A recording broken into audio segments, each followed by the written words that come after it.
16 जून असा आणि असं म्हणतात की जेव्हा पावसाळा सुरू होता, वादळी वारे वाहतात, तेव्हा समुद्राचं पाणी 3 माड त्याची उंची वाढतात आणि नारळी पौर्णिमेचं नारळ जेव्हा पाण्यात जातं तेव्हा ताच पाणी 3 माडांचं वाढलेलं पाणी कमी होतं.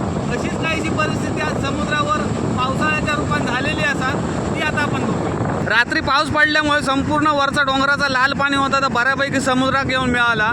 आणि आता जे लाटा बघा, वाऱ्याचा जर तुमका आवाज येत असेल तर तुमका समजात की आज वारो किती आहे आणि समुद्राचा हा रूप बघा कसा आता.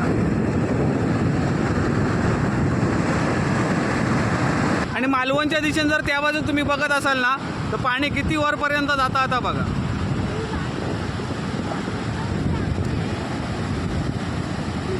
दर्याची ही एकंदरीत परिस्थिती बघून पावसाळा येण्याचा समाधान वाटतं.